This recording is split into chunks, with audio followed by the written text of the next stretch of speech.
And joining us now is Murphy Brown herself, Candice Bergen, Charles Kimbrough, who played Murphy's FYI co-anchor, Jim Dial, Faith Ford, the always perky Corky Sherwood, Joe Regalbuto, FYI correspondent, and Murphy's best friend, Frank Fontana, and of course, Grant Shawd, FYI's boy wonder executive producer, Miles Silverberg.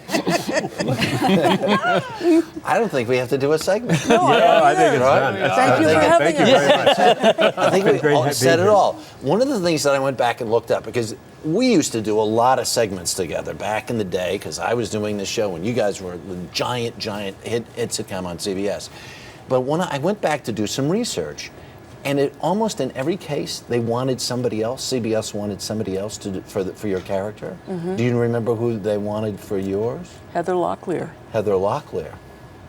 And did Diane English get you and say, no, I want Candice Bergen? How did it work? She arm wrestled the head of CBS after he spat me out of the reading, and Diane just went back in and said, this is my show and I believe in her, and that's how I got it. There you go. And it's kind of impossible to imagine then this show with Heather Locklear. I'm certainly not, without you, sir. Now, was it the same case? I can't imagine. I was a shoo-in. Were you a lock from the beginning, or did you know that there was somebody else that they wanted? Actually, I auditioned with one of my oldest friends in the business, wonderful actor, and we both kind of flew out together, which was very strange. They flew us to the coast. That's what they do. Back in the day, that's what. And then we had to go both to Warner Brothers and to the CBS, the network. Mm-hmm. And I got it. It was one of those things. I mean, it was a wonderful twist of fate that I got a chance to be with these people and have a wonderful time for 10 years. Because Harry, Faith was cast, and one of the things she did in her audition was she danced the way Corky Sherwood would dance. I didn't know that. Faith was the only one the network liked. That's true. They hated the rest of us. I didn't know how they were going to build a show around Faith, but they wanted to. No, that wasn't the way it went at all. I auditioned many times. I can remember meeting Candice, and I actually was petrified. I thought she will definitely not like me very much. I'm just certain of it because my character alone had about 2 marbles to rub together. Right. But nevertheless, I was determined that the character of Murphy would end up liking Corky, and Candice also ended up liking me, so it kind of worked out together. She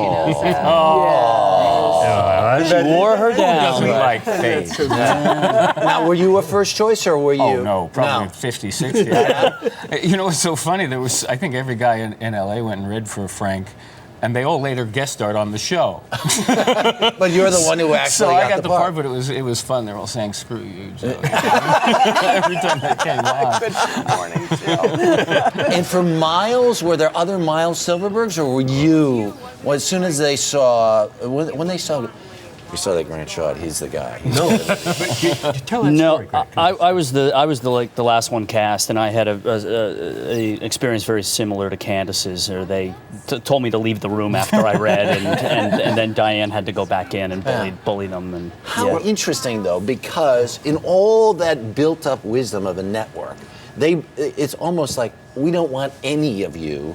These are the people that end up on the show, and you run for 10 years and collect 18 Emmys. Thank you. Remarkable. That's nice. Yeah. I think the group of us together is what made the show work, really. I think if you separated any of us, it wouldn't have worked the same. I really do believe we really were an ensemble. We were like a family. It was magic, Harry. Magic? TV magic?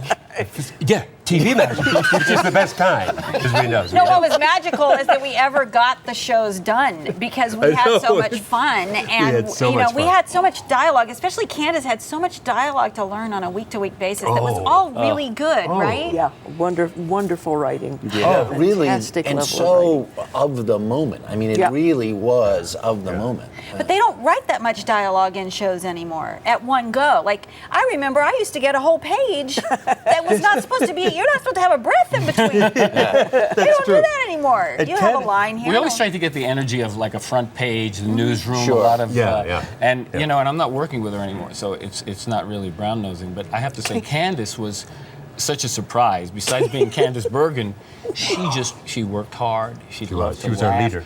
and loved to make a fool of herself, which was such a joy to see. Whenever she got to do the stupidest thing, she was happiest. Yeah, exactly. And she kept thinking she'd have a scene off. She never had a scene off. You I had think the, the you, whole I mean, first, you literally were the first in year. every single second. Yeah, she said, "Now I'm off this next scene, right?" She says, "No, no. Turn the page. You can Right. you have the first. You know, have the first." The show's called Murphy Brown. Let's just say that. The And they show is kept called- reminding me. I have this recollection that you might have been here or right around the time the whole Dan Quayle thing happened, and I remember this. No one knew how to deal with it because here was a fictional show that made fun of current events, and then current events came all the way over and said, "No, there's something wrong with the character that would be a single mother." Do you remember how Yes, crazy we that were all just was? baffled at first. Really strange because he was he got up on the rostrum, said, "This is wrong. A single woman, a child," and we thought, well, this is a fictional character. I mean, it was very strange. Right. And yet, I mean, Yeah, there- yeah. And yet, she was quite iconic, Murphy Brown. Yeah. But it was given a great deal of thought about having the baby, and it was, you know, in terms of reflecting what was going on in life. And Dan Quayle's speech was not stupid because he didn't write it. Right. But I mean, nobody felt that fathers were dispensable. It was, of course, ridiculous. But it was reflective of what was happening and what's happening today. Yeah, it's still happening. It was such a huge thing. It just catapulted the show into a place that we didn't necessarily even want to be. I mean, you know, everywhere you went, people who never watched the show were now watching. What are you guys going to do? What are you going to do? So it was a big moment for us. Giant show, giant success. But I have some very interesting questions about each of your characters that I'm going to see if you all can remember. Okay. Candice, how many assistants did Murphy have in 10 seasons? 80? Can I guess? Please. 160. No, it was only 93. Oh, you were good. Everyone from Pee Wee Herman to Carol from Bob Newhart. All right, Faith. Corky was originally first runner-up at the Miss America contest, but that got the crown when the winner was forced to resign. Why did she resign? I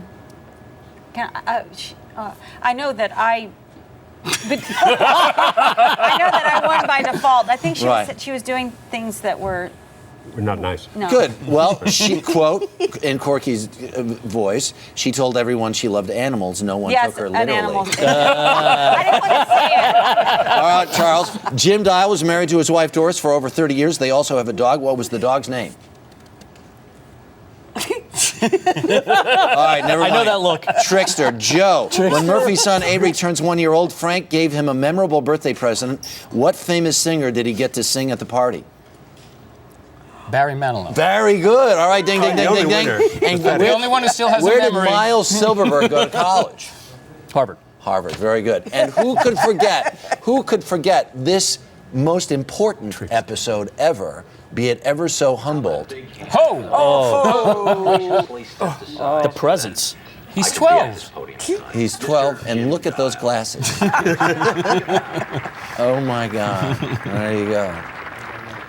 Very nice to see you all. And it's great to see you, Harry. Thank you Again. Really Thanks great. so much We for having enjoyed us that on. show so much. Thanks. Love to see you. Thank you.